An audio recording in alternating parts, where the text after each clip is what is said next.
अज्ञानतिमिरान्धस्य ज्ञानञ्जनशलाकया चक्षुरुन्मीलितं येन तस्मै श्रीगुरुवे नमः। श्री चैतन्य चरितामृत आदि लीला प्रयास संख्या 118 चैप्टर 2। तो इस चैप्टर को हम ऑलमोस्ट एंड करेंगे, जिसमें कि हमने ये स्थापित किया कि चैतन्य महाप्रभु इज कृष्णा हिमसेल्फ। इसी के ऊपर ये पूरा चैप्टर था। एंड हमने पहले कृष्णदास कविराज ने ये स्थापित किया कि कैसे कृष्ण ही पूर्ण पुरुषोत्तम भगवान है और विष्णु कौन है, कृष्ण कौन है, और फिर वो कृष्ण जो है वो अपना कंप्लीट फॉर्म में चैतन्य महाप्रभु बनकर आए। तो ये हमने चर्चा करी। चैतन्य महिमा जानी ये सब सिद्धांते चित्त हड़ हैया लागे महिमा ज्ञान हिते। ऐसे निर्णायक अध्ययन द्वारा मैं चैतन्य महाप्रभु की महिमा को जानता हूँ। इन महिमाओं को जान लेने से ही मनुष्य बलवान बन सकता है और उसके प्रति अनुराग में सुस्थिर हो सकता है। क्या होता है कि एक तो होता है प्रगाढ़ प्रेम। प्रगाढ़ प्रेम में हमें महिमा की आवश्यकता पड़ती नहीं है, क्योंकि हमारे अंदर आसक्ति हो गई है। जैसे कि एक माँ को बच्चे से इसलिए प्रेम नहीं है क्योंकि वो कहीं का अफसर है, कहीं का मजिस्ट्रेट है, कहीं IAS ऑफिसर है या कुछ भी है। वो प्रेम है क्योंकि प्रेम है। लेकिन जब प्रेम नहीं होता है स्वाभाविक रूप से हम जैसे लोगों के लिए, तो हमें बड़ा इम्पोर्टेंट है उनके बल को समझना, उनके, है ना। इसलिए हम सुनते हैं कि भगवान is the creator, original creator, is the maintainer.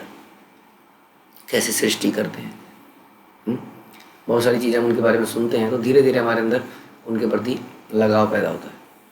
और उस लगाव को इतना बढ़ाते जाना है कि उसके बाद वो प्रेम की स्थिति में आ जाए, स्वाभाविक हो जाता है।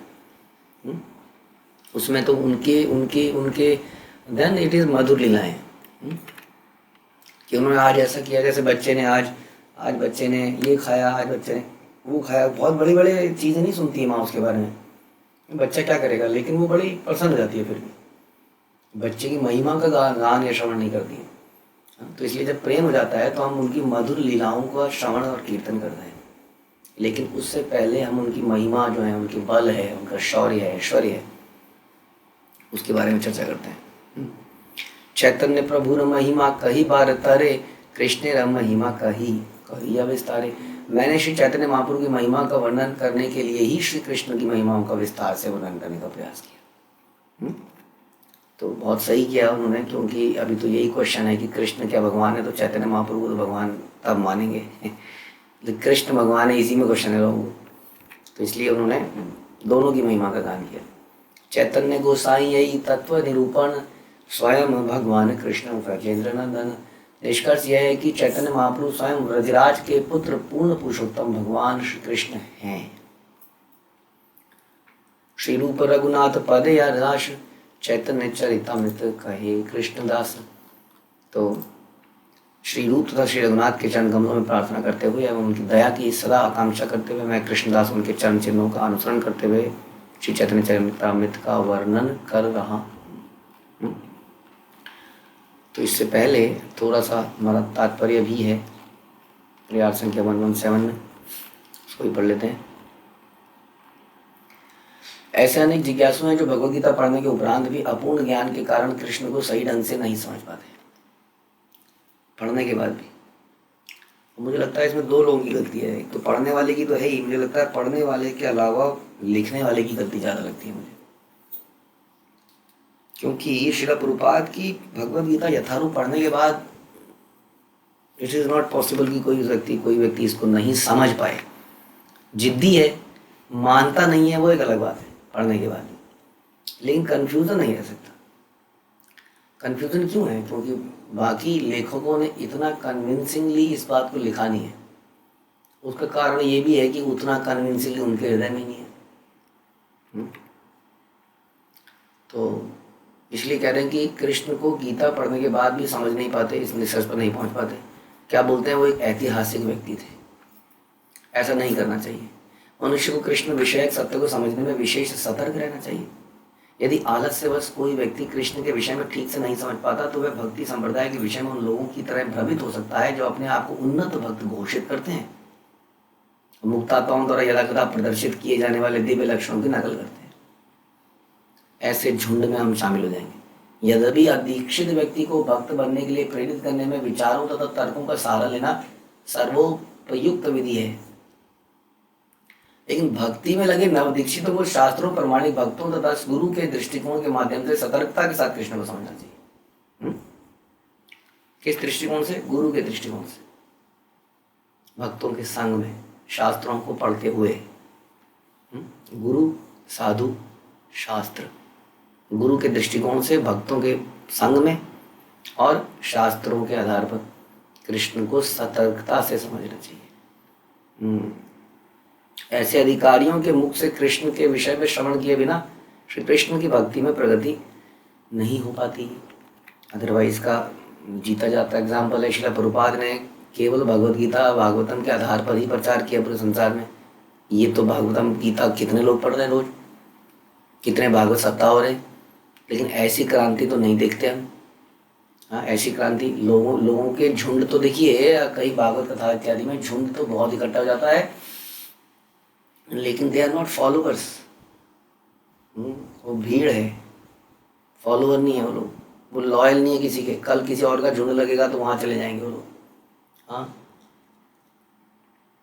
मे बी दे आर जिज्ञासु, ज्ञानी, something, I don't know what they are, but बहुत बड़ी भीड़ है, बट फॉलोअर्स वो नहीं है, क्योंकि उनके अंदर कमिटमेंट नहीं है, शरणागति नहीं है, त्याग की भावना नहीं है, सरेंडर की भावना नहीं है। दे आर जस्ट, इसको कहते हैं भीड़, इसको कॉन्ग्रीगेशन नहीं कहते हैं। हाँ, इट्स भीड़ है, ये भीड़, क्राउड है। क्राउड और उसमें क्या अंतर है? क्राउड तो क्राउड है, उसका कोई कॉमन ऑब्जेक्टिव नहीं है। तो इसलिए यहाँ बता रहे हैं, क्योंकि प्रामाणिक स्रोत से नहीं सुना, गुरु को धारण नहीं किया, शास्त्रों को पढ़ा ही नहीं कभी, भक्तों के संग में कभी रहे नहीं, इसलिए भक्ति में प्रगति नहीं हो पाती। इतने सत्संगों में जा कर भी भारतवर्ष में माताएं खास तौर पे चलो जी संगीत करती हैं, अब ढोलकी बजाती तो हैं, लेकिन मैंने उनको ढोलकी बजाते हुए देखा, वो जो उम्र बीत जाती है वो ढोलकी, अच्छा है चलो सतोगुणी है, वो एक सिक्का लेके ढोल के ऊपर टक टक टक टक कोई ढोल बजा रहा है, वो सिक्का बजा रही है, बैठे हैं, बैठ के थोड़ा चाय वाय भी चलेगी। चाय के बिना तो खैर कोई भी धार्मिक अनुष्ठान हो ही नहीं सकता, चाय तो अमृत है, चाय से तो ताकत आएगी, तो चाय पी जाएगी। लोग एकादशी में भी चाय पीते हैं, कहते हैं पानी अन्न थोड़ी है, तो चाय वाय चलेगी। उसके बाद हाँ तुम माता के अच्छे गाते हो, हाँ तुम शिव जी के गाओ, तुम कृष्ण के गाओ, कुछ देर सतोगुणी माहौल बनाने का प्रयास करेंगे, फिर अपने अपने घर चले जाएंगे। तो होता तो है, प्रयास तो कर रही हैं, लेकिन कुशल मार्गदर्शन की कमी के कारण वो वही करती रहती हैं जन्मों तक या कई सालों तक। प्रोग्रेस नहीं देखा हमने विचारों में, चरित्र में, क्योंकि गुरु साधु शास्त्र नहीं है उनके पास, या नहीं है, या हैं तो सही सबके पास ही हैं, ले ही नहीं रहे हैं।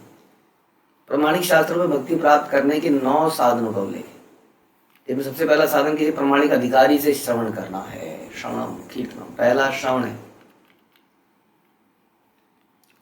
हम कहते हैं श्रवण करने की क्या जरूरत है, हम खुद ही पढ़ लेंगे। और आजकल तो अगेन, पहले तो श्रवण का मतलब है कि किसी की क्लास में जाओगे, बैठोगे। अब बैठोगे तो वो देखेगा मेरी क्लास सुन रहा है, तो अपने आप ही एक लाइब्रेरी बन गई ना। आप किसी की खुद सुन रहे हो तो एक लाइब्रेरी बन गई कि नहीं, कृतज्ञता बन गई ना एक। तो आपको देना पड़ेगा, कुछ तो देना पड़ेगा, क्योंकि हम ले रहे हैं। लेकिन अब जो आ गया है नया तरीका, इम्पर्सनल तरीका, विच इज़ ऑनलाइन। अब ऑनलाइन में हम किसी को सुन रहे हैं, कोई कृतज्ञता नहीं है, हुआ रही हूँ, हमें भी नहीं पता कौन सुन रहा है, उसको भी नहीं पता, तो कृतज्ञता बनी नहीं। तो ये सिर्फ श्रवण का मतलब सिर्फ श्रवण नहीं है। तद विधि पढ़ी पाते न परिप्रश्ने न सेवया, कहाँ है इसके अंदर? श्रवण का मतलब ये नहीं है कि आप कहीं से श्रवण के लिए, श्रवण का मतलब इसमें सरेंडर कहाँ है? सरेंडर किसके प्रति है? किसी चैनल, टीवी के चैनल के प्रति, किसी यूट्यूब के प्रति? सुन सकते हैं इन सब चीज़ों को यहाँ से, लेकिन कहीं ना कहीं किसके प्रति शरणागति भी तो हो, उसके बाद अगर सुना जाए तो देयर इज नो प्रॉब्लम। कहीं पर शरणागति बनाई है, श्रवण तो कितना भी करा जा सकता है। तो भगवान के विषय में श्रवण कर रहे हैं उसी परंपरा में, मेरे को तो ये लगता है अलग अलग परंपराओं में भी नहीं श्रवण करना ठीक नहीं है। उसी परंपरा में श्रवण कर रहे हैं और वहाँ पे किसी के प्रति शरणागति है, कहीं से कनेक्टेड है, किसी गुरु परंपरा से है, इस्कॉन के किसी सिस्टम से कनेक्टेड है, वहाँ पर जाके सेवा भी कर रहे हैं और फिर चाहे ऑनलाइन सुन रहे हैं, कुछ कर रहे हैं, then it is a thing all right. But otherwise अगर आप सिर्फ ऑनलाइन ही कुछ चीज़ों कर रहे हैं तो इसमें शरणागति, पर्सनल कांटेक्ट, पर्सनल कनेक्ट तो है ही नहीं, इसमें भी प्रगति उतनी अच्छी नहीं होगी। इसमें गुरु साधु शास्त्र, इसमें अगर इसमें बोला जाए ये तो गुरु तो है ही नहीं, वो तो कोई वक्ता है जो बोल रहा है, आज एक वक्ता है कल दूसरा वक्ता है, माना आप एक ही वक्ता से सुनते हैं, फिर भी गुरु शिष्य का कनेक्शन तो बना ही नहीं, या सीनियर और गाइडेड एंड गाइड का कनेक्शन तो बना ही नहीं। दूसरा, इसमें साधु या भक्तों का संग कहाँ है, हम तो बैठे बैठे अपने ही घर में सुन रहे हैं। तो ये कारणों से प्रगति उतनी तेज नहीं हो पाती। तो ये पहला साधन है प्रामाणिक अधिकारी से श्रवण करना। तो मैंने अभी ये बताया कि प्रामाणिक अधिकारी से श्रवण करने का मतलब समझना पड़ेगा, एक कनेक्शन भी बनाना पड़ेगा। भक्ति का बीज श्रवण तथा कीर्तन के जल से सींचे बिना अंकुरित होता ही नहीं है। मनुष्य को चाहिए कि आध्यात्मिकता की दृष्टि से उन्नत स्रोतों से विनीत होकर दिव्य संदेश को प्राप्त करे। हम क्या करेंगे, अब वो किसी टीवी के आगे विनीत हो जाएंगे, प्रभु जी आप कुछ बोलेंगे, अब वो तो बोल रहा है, उसको क्या पता आप सामने बोल रहे हैं क्या बोल रहे हैं, आप उसको माना पिलाएंगे टीवी के ऊपर, कनेक्शन तो बनेगा नहीं। विनीत भाव कहाँ से है, कुछ नहीं है इसमें विनीत भाव। तो बता रहे हैं कि विनीत होकर दिव्य संदेश को प्राप्त करें और अपने तथा अपने श्रोताओं के लाभ के लिए उसी संदेश का पुनः उच्चारण करें, सुने और दूसरों को भी सुनाएं। बट सुनाने के लिए भी प्रामाणिकता चाहिए कि यदि यस आप सुना सकते हैं, ऐ थोड़ी कि कहीं भी जाके नहीं चाहिए प्रामाणिकता। किसी का आप खोलते हैं कि रिटेल शॉप खोलते हैं तो उससे लाइसेंस लेते हैं कि हम आपके नाम पर एक रिटेल शॉप खोलने वाले हैं, चाहे कोई भी हो, टाटा हो, बाटा हो, मदर डेयरी हो, खोलना पड़ता है ना, उसकी परमिशन लेनी पड़ती है, लाइसेंस लेना पड़ता है, then you are authorised retailer. तो उस तरह से श्रवण करेंगे और कीर्तन कीर्ति का बखान करेंगे, उसके लिए भी प्रामाणिकता लेनी पड़ेगी, उसके लिए भी कनेक्शन बनाना पड़ेगा। अब कनेक्शन बनाएंगे तभी आपको प्रामाणिकता मिलेगी। तो ये है, ये समस्या भी है इसमें। हाँ, यही वास्तविकता है, क्योंकि यहीं से हृदय ग्रंथि खुलती है, कलेश मिटते हैं। हाँ, लेकिन एकाकी कलेश नहीं मिटते। एकाकी का जीवन में लगे रहिए आप भजन करने, इतने अनर्थ अंदर पनप रहे होंगे, कोई पता नहीं चलेगा, किसी को पता नहीं चलेगा कि हृदय में अनर्थ हैं। जैसे ही लोगों के बीच में आएंगे वो अनर्थ टकराव होगा उनमें ज़बरदस्त, तब पता चलेगा ये समस्या है मेरे साथ। दिखेगा किसके, दिखेगा ये समस्याएं कांग्रीगेशन में, ये समस्याएं इस्कॉन में नहीं। वो पहली बार आपको आपकी समस्याएं आप दिख रही हैं एक्चुअली में। अभी तक आप एकाकी थे तो पता नहीं चल रहा था। तो ये बता रहे हैं मनुष्य को चाहिए आध्यात्मिकता की दृष्टि से उन्नत स्रोतों से विनीत होकर दिव्य संदेश प्राप्त। जब ब्रह्मा ने अनुभववादी दर्शन तथा सकाम कर्मों के अनुशीलन से रहित शुद्ध भक्तों की स्थिति का वर्णन किया तो उन्होंने भक्ति मार्ग पर चलने वाले व्यक्तियों से श्रवण करने की विधि की संस्तुति करी।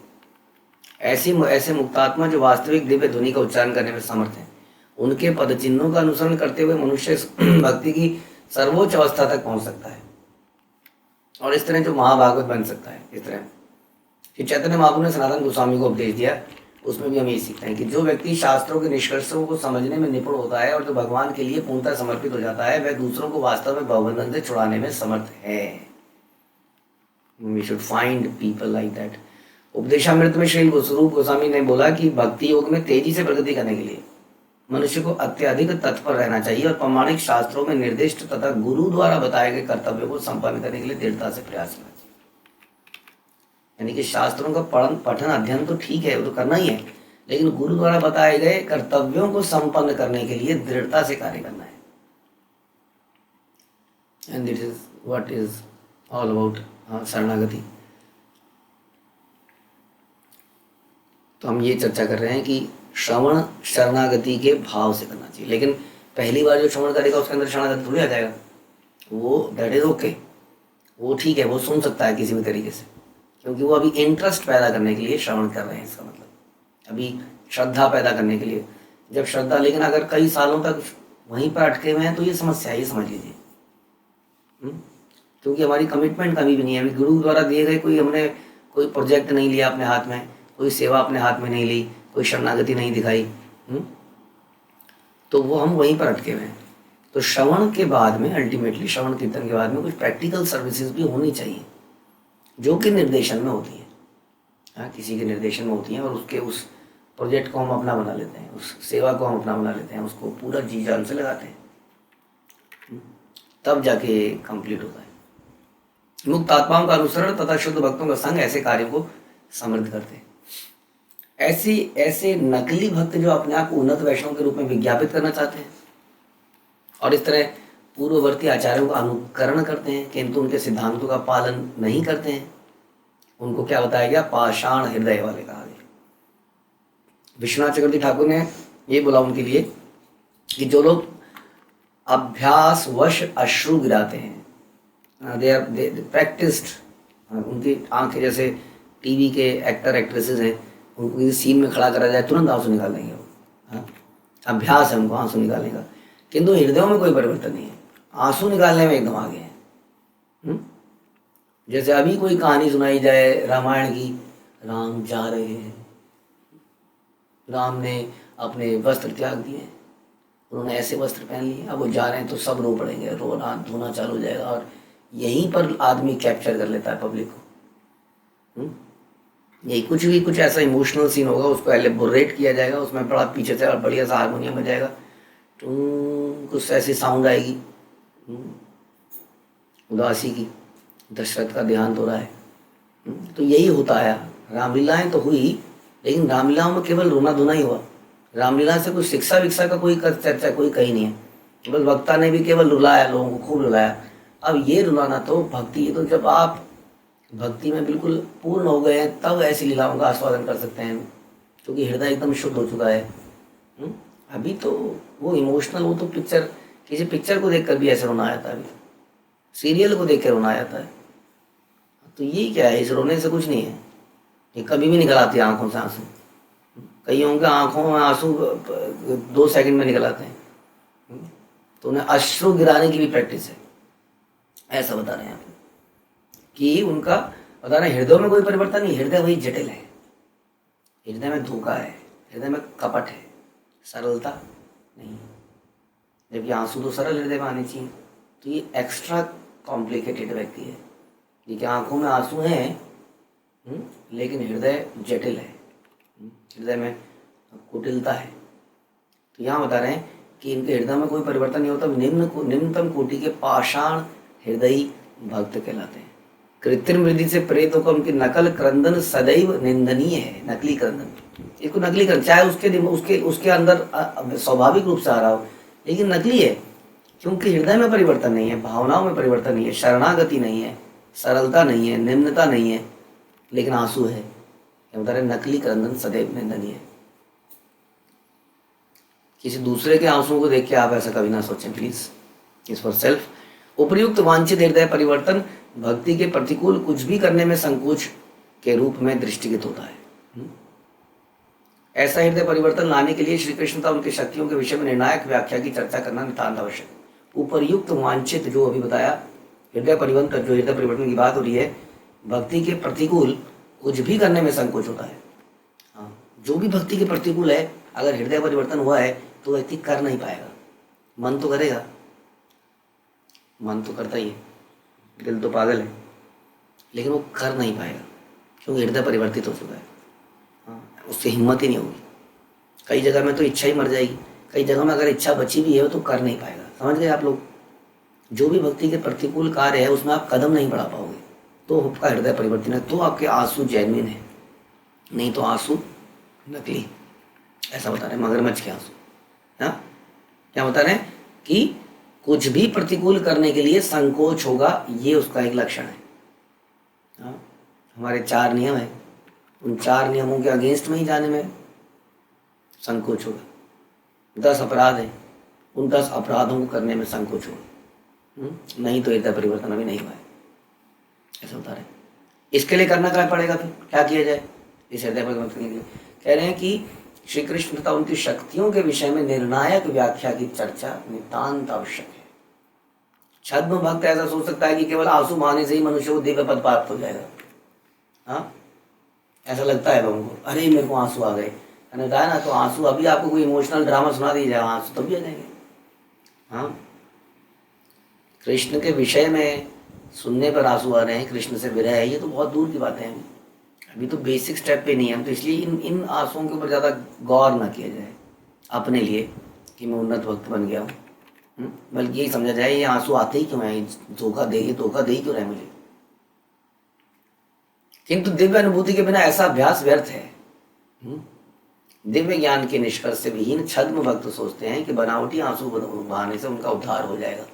अगर वो रोएंगे थोड़ी देर बैठ के तो उद्धार हो जाएगा। आओ आओ बैठ के रोते हैं, ऐसे नहीं है। This is not the right way. बनावटी आंसू बहाने से ऐसा उनको लगता है कि उद्धार हो जाएगा, तो लोग कथाओं में खूब आंसू बहाते हैं। और ये भी एक प्रचलन है, शायद अभी भी है। जब मैं छोटा था तो मैं देखता था ऐसी कथाओं में, टीवी में चल रही है कथाएं, वही मैंने बताया अक्सर Ramayan is the apt thing. Ramayan तो ये बेस्ट है इस चीज़ के लिए। भागवतम वगैरह में तो कहीं कहीं पर यशोदा माँ, कृष्ण जा रहे हैं मथुरा, यशोदा माता रो रही हैं, ये बड़ा अच्छा प्रसंग है, रोने वाला है, बट सारा फोकस ही इसी के ऊपर है। और लोग एक्चुअली में वो रोना कृष्ण, वो माँ बेटे का जो संसार में हम फीलिंग करते हैं ना, वो रोना वो वाला होता है। माँ, जो भी माएँ वहाँ बैठी हैं उनको लगता है मेरा बेटा जा रहा है, मैंने इसको पाल पोस के बड़ा किया है, अभी जा रहा है मुझे छोड़ के। वही इमेजिनेशन उनके दिमाग में आता है, उस इमेजिनेशन को देख के वो रोना आ रहा होता है। जैसे टीवी सीरियल में कोई व्यक्ति मर रहा है तो आदमी को लगता है हाँ मेरा पति मर रहा है, मेरा कोई मर रहा है, ऐसा कैसे मुझे लगेगा। तो वो रोना रियल रोना नहीं है, वो तो हम अपने से रिलेट कर रहे हैं, वो कृष्ण के लिए विरह नहीं है। हमारे हृदय में जो आंसू आ रहे हैं वो तो हम ये सोच रहे हैं वो कैसा यशोदा माँ को लगता होगा मेरा चिंटू अगर चला जाएगा तो कैसा लगेगा, चिंटू जा रहा है। हाँ, वैसे ही फिर रामायण में है। तो कहने का मतलब है कि इमोशनल थिंग जो है ना, ये इट इज़ नॉट नेसेसरी कि ये हमारे हृदय में परिवर्तन हो चुका है। लेकिन लोग ऐसे वक्ता को बड़ा रुला देते हैं, प्रभु जी रुला देते हैं। रोने से पहले हृदय में बहुत सारी गंदगी है, उसको निकालना है। रोना अगर ये सोच के आए कि मैं कितना दुष्ट हूँ, कितना पतित हूँ मैं, उस पर रोना आ जाए ना तो that is the perfect thing. अपनी पतित अवस्था में अगर रोना आए कि मेरा कैसे उद्धार किया गया, मुझे कैसे अपनाया गया, मेरे को छूना भी नहीं चाहिए था इन लोगों ने मुझे छुआ, मुझे फॉलोअप किया, मेरे से पूछा, मुझे क्लास सुनने दी, मुझे ग्रुप में रखा, मुझे ये किया, मेरे साथ वो किया, और रोना आ रहा है, बार बार रोए जा रहा है व्यक्ति ये सोच सोच के। ये अपनी निम्नता पे रो रहा है और सामने वाले के लिए ग्रेटिट्यूड में रो रहा है। ये रोना ठीक रोना है। इमोशनल ड्रामे में रोना, वो रोना सस्पिशियस है। तो छद्म भक्त सोचते हैं कि पूर्ववर्ती आचार्यों के ग्रंथों का अध्ययन करने का परामर्श उचित नहीं है, क्या करना है। हाँ, जिस तरह शुष्क दर्शनों का अध्ययन उचित नहीं है, वो सोचते हैं कि क्या करना है, किताब विताब पढ़ के, ये किताब तो नए लोग पढ़ते हैं नौसिखिए, हम तो भावुक भक्त हैं, हमारे अंदर भाव, हम रसिक भक्त हैं, हमारे अंदर रस है। हमारे अंदर कौन सा रस है, अंगूर को सड़ के जो बन जाता है ना, शराब का रस, वो रस है हमारे अंदर, गंदा वाला रस है। तो कहते हैं ये सब किताबें जो पढ़ते हैं, जो नियम पालन करते हैं, ये जो आरतियों में ये करो ऐसे करो, ये सब नौसिखियों के लिए हैं।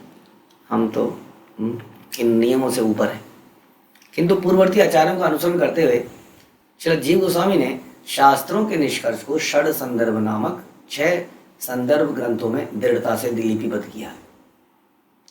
ऐसे नकली भक्त जिन्हें ऐसे निष्कर्षों का बहुत कम ज्ञान है, वे स्वरूप सिद्ध भक्तों द्वारा प्रदत्त भक्ति के अनुकूल निर्देशों को स्वीकार करने में उत्साह नहीं दिखाते। इन नियमों का पालन करने में बिल्कुल, क्या ये नियम मैं नहीं पालन कर सकता, मेरे से नहीं होगा ये नियम। हम तो मेरो तो श्याम सुंदर, मेरी तो राधा रानी। ये राधा रानी के लिए अगेन आसक्ति जैसे किसी सहेली से हो जाती है ना, सहेली से, ये वो वाली आसक्ति है, इसमें शरणागति नहीं है।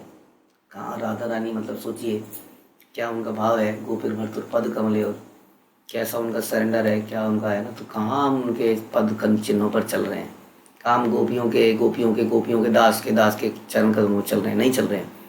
लेकिन हमें राधा रानी से बहुत प्रेम है, मैं उनको अपनी बहन मानती हूँ, ये अपने को कृष्ण को अपना पति मानता है, कोई कृष्ण को अपना क्या मानता है। लेकिन कहीं कोई शरणागति के कोई भी लक्षण नहीं है, कमिटमेंट नहीं है, सरेंडर नहीं है, सेवा करने का, अपने को कष्ट देने का कोई लक्षण नहीं दिखता। स्लाइटेस्ट कष्ट आने पर हम उस काम को छोड़ देना चाहते हैं, उस नियम को छोड़ देना चाहते हैं। जिसको प्रेम होता है वो छोड़ता नहीं है किसी चीज़ को, सेवा को, क्योंकि उसके अंदर प्रेम है। यही उसका एक लक्षण है कि अनइंटरप्टेड सेवा वो करता है। सेवा में इंटरप्शन नहीं आता हमारी, ये नहीं कि आज करी कल नहीं करी, परसों आ गए जी, परसों फिर नहीं करी, उसके बाद फिर आ गए। क्या हुआ था, दाएं टांग के बाएं बाएं उस पर उंगली में एक दाना मच्छर ने काट दिया था कोई। और कोई व्यक्ति है जिसकी टांग कट जाती है वो फिर भी आ जाता है, और कोई के मच्छर काटने भी नहीं आता है। तो इंटरप्शन नहीं होती है सेवा में, ये एक लक्षण है अनइंटरप्टेड। अनमोटिवेटेड तो है ही, अनमोटिवेटेड है, इससे पता चलेगा कि अनइंटरप्टेड है, यानी कि रुकावट के लिए खेद नहीं आता उसमें, और निरंतर चलती रहती है। ये बता रहे हैं यहाँ पर। लेकिन बता रहे हैं कि ये लोग, जो लोग हैं, ये ऐसे नियमों को पालन करने में, ऐसी सेवाओं में करने में उत्साह नहीं दिखाते, अतः वे शुद्ध भक्ति संपन्न करने में असफल रह जाते। ऐसे नकली भक्त उन निर्विशेषवादियों के समान है जो भक्ति को साधारण सगाम कर्मों से बेहतर नहीं मानते। समझ में आया? बहुत ही स्ट्रॉन्ग परपट शिला प्रभुपाद ने यहाँ पर दिया कि रियल भक्ति किसको कहते हैं और छद्म भक्त किसको कहते हैं। जो भक्त नियमों के प्रति आसक्त नहीं है, गुरु के निर्देशों के प्रति आसक्त नहीं है, इमोशनल फूल है, फ्लावर नहीं है, FOOL, फूल है, फ्लावर नहीं है वो। तो इसलिए हमें नियमों के प्रति, शरणागति, ये सब चीज़ें सीखनी पड़ी। इसी से पता चलेगा कि हमारी भक्ति में कितनी उन्नति हुई है। आंसुओं की चिंता अभी मत कीजिए, ठीक है। तो इसी के साथ हमारा दूसरा चैप्टर यहीं समाप्त होता है और हम स्टार्ट करते हैं तीसरा चैप्टर, जिसका शीर्षक है एक्सटर्नल रीजन। चैतन्य महाप्रभु के आने के बाहरी कारण क्या है, और फिर हम सुनेंगे चैतन्य महाप्रभु के आने के आंतरिक कारण क्या है। क्यों आए भगवान? भगवान आते हैं यदा यदा ही धर्मस्य ग्लानिर्भवति भारत अभ्युत्थानं धर्मस्य तदा, जो भी है, भक्तों की रक्षा, भक्तों को प्रेम देने, रक्षा करने, दुष्टों का संहार करने हर युग में आते हैं हम। तो भगवान की कुछ, भगवान कहते हैं कि मैं ऐसा करता हूँ, लेकिन वास्तव में चैतन्य चरितामृत हमें बताती है कि चैतन्य महाप्रभु के आने के कारण केवल ये नहीं थे। भक्तों का संग, भक्तों को आनंद देने के लिए, उनकी रक्षा करने के लिए तो आए थे, हरिनाम देने के लिए आए थे, लेकिन साथ साथ और असुरों को मारने के लिए भी आए थे। लेकिन असुरों को मारना बड़ा डिफरेंट तरीके से मारा उन्होंने। हाँ, उनकी गलत चेतना को मार डाला, चक्र को नहीं उठाया, हरिनाम को उठाया, उसी शस्त्र से सारे अभद्र वस्तुओं को काट डाला। तो बड़ा डिफरेंट अवतार है एज अगेंस्ट भगवान श्री कृष्ण। या ऐसे अवतार जो हम देखते हैं, भगवान जब आते हैं तो क्या करते हैं, असुरों का वास्तव में संहार करते हैं, अपनी शुद्ध लीलाएं दिखा के भक्तों का मन जीत लेते हैं। लेकिन चैतन्य महाप्रभु एक कदम और आगे बढ़ते हैं, वो कहते हैं मैं इनका वध नहीं करूँगा, मैं इनकी गंदी चेतना का वध कर दूँगा। तो बात वही है, हाँ, अभ्युत्थानम अधर्मस्य, अभी भी अधर्म को हटा रहे हैं, हाँ, साधुओं को सपोर्ट कर रहे हैं, लेकिन तरीका बदल दिया है इसमें, इसलिए वो बड़े पतित पावन है, ठीक है। तो ये तो है ही, लेकिन कुछ और भी कारण रहे उनके आने के, जो कि हम इन अगले कुछ चैप्टरों में सुनेंगे। श्री चैतन्य प्रभु वंदे यत्पादाश्रय वीर्यतः संगात्याकार कर व्रातादज्ञ सिद्धांत सन्मणि। मैं श्री चैतन्य महाप्रभु को सादर नमस्कार करता हूँ। उनके चरण कमलों की शरण के प्रभाव से मूर्ख व्यक्ति भी प्रामाणिक शास्त्रों की खानों में से सैद्धांतिक सत्य के मूल्यवान रत्नों को एकत्र कर सकता है। सुना आपने? प्रामाणिक शास्त्र, पुराण इत्यादि, हमारा भागवतम, प्रामाणिक शास्त्र की खान में से सैद्धांतिक सत्य के मूल्यवान रत्न। क्योंकि शास्त्रों में भी हम डूब जाते हैं, कई बार खो जाते हैं। जैसे कल मेरे से कोई एक व्यक्ति पूछ रहा था कि उस फलाने ग्रंथ में इंद्रदेव की पूजा करने के लिए लिखा गया है। तो ऐसे ये सैद्धांतिक सत्य नहीं है, ये बहुत सारे फैक्ट्स हैं उसके अंदर, ठीक है, कई सारे छोटे मोटे रत्न हैं, लेकिन जो वास्तविक सैद्धांतिक सत्य का मूल्यवान रत्न है जो निष्कर्ष रूपी रत्न है, वो चैतन्य महाप्रभु के अनुयायी उनको फॉलो करते हुए उन रत्नों को इकट्ठा कर सकते हैं उस खान में से। नहीं तो आदमी बेविल्डर जाता है, इतने रत्न, अरे बाप रे, नीलम, हीरा, ये, और वो पागल सा हो जाता है। जय जय श्री चैतन्य जय नित्यानंद, जय द्वैत चंद्र जय गौर भक्त वृंद। श्री चैतन्य महाप्रभु की जय हो, श्री नित्यानंद प्रभु की जय हो, अद्वैत प्रभु की जय हो, और चैतन्य महाप्रभु के समस्त भक्तों की जय हो। तृतीय श्लोकेर अर्थ कैल विवरण, चतुर्थ श्लोकेर अर्थ सुना भक्तगण। मैं तीसरे श्लोक का तात्पर्य बता चुका हूँ। हे भक्तजन, अब कृपा करके ध्यान पूर्वक चौथे श्लोक का अर्थ सुने। जो पहले चैप्टर में बोला गया था उसी के ऊपर सारी व्याख्याएं हो रही हैं। ओके अब उनके आने के कारणों के बारे में हम धीरे धीरे चर्चा करेंगे। तो उसके ऊपर भगवान बता रहे हैं कि कौन है चैतन्य महाप्रभु, सची देवी के पुत्र हैं, वो संसार में क्यों आए। बड़ी डिटेल डिस्कशन इसके ऊपर होगी। कई बार इतने सारे फैक्ट निकल के आएंगे चैतन्य महाप्रभु के आने के सीक्रेट्स। अब ये कौन जानता है इस बात को, कहीं बताया तो कौन बताएगा कि कोई आया तो क्यों आया, क्योंकि या तो खुद बताए, अब खुद नहीं बताएगा तो कौन बताएंगे। आप सोच सकते हैं इसको। वही लोग बता सकते हैं जो उनके हृदय को जानते हैं। वो कौन हृदय को जानेगा, किसी के हृदय को कौन जान सकता है, जो उससे प्रेम करता है, बड़ा निकटवर्ती है, वो हृदय को जानता है। इसलिए भक्त ही समझ सकता है भगवान को। हाँ, जिसके अंदर हृदय भगवान के लिए प्रेम है, श्रद्धा है, वो श्रद्धा इतनी बढ़ जाती है कि भगवान के हृदय को समझ जाते हैं। जैसे रूप गोस्वामी समझ गए, स्वरूप दामोदर समझ गए, और उसके बाद रघुनाथ दास समझ गए, उसके बाद कृष्णदास कविराज समझ गए, और वो प्रस्तुत करेंगे कि क्यों आए थे। ये बड़ा इंपॉर्टेंट है। क्यों इंपॉर्टेंट है? क्योंकि जब तक हम भगवान के पर्पस को नहीं समझेंगे तब तक, जैसे हमने जब लॉ पढ़ा था तो इंटरप्रिटेशन का एक कॉन्सेप्ट होता है कि कोई भी लैंग्वेज को कई तरीके से इंटरप्रेट करा जाता है। गवर्नमेंट ने एक लॉ बनाया, अब उस लॉ की लैंग्वेज को तोड़ मरोड़ के आदमी कुछ भी समझ सकता है, तो कैसे पता चलेगा? इसलिए लॉ के पीछे उसकी इंटेंशन को दिया जाता है कि ये लॉ हम इसलिए बना रहे हैं, समझ लीजिए डायरेक्शन। अब जो भी आप इंटरप्रिटेशन करनी है, इस उद्देश्य की पूर्ति के लिए वो इंटरप्रिटेशन होनी चाहिए। समझ में आ रहा है आप लोगों को? मैं कोई भी बात बोल रहा हूँ तो उसके आप 10 मतलब निकाल सकते हैं, हाँ, लेकिन अगर मैं बता दूं कि ये है उद्देश्य, हाँ, तो इसीलिए चैतन्य महाप्रभु के आने का उद्देश्य समझना बड़ा जरूरी है। ये उद्देश्य है उनके आने का। अब जो भी आप समझें आगे के चैतन्य चरितामृत में, शास्त्र में, वो इस उद्देश्य की पूर्ति के लिए होना चाहिए, अदरवाइज उसका पर्पस मीट आउट नहीं हुआ। तो this the purpose of the chapter. इस चैप्टर से क्या सीखेंगे? हाँ, चाहे आप साइंस पढ़ें, चाहे मैथमेटिक्स पढ़ें, एक उद्देश्य होता है हर चैप्टर का। वही उद्देश्य चैतन्य महाप्रभु के आने के उद्देश्य से हम समझ पाएंगे। तो इसको हम अगले क्लास में करेंगे। आज यहीं समाप्त करते हैं। श्री चैतन्य चरितामृत की जय, श्री कृष्णदास कविराज की जय, श्रील प्रभुपाद की जय।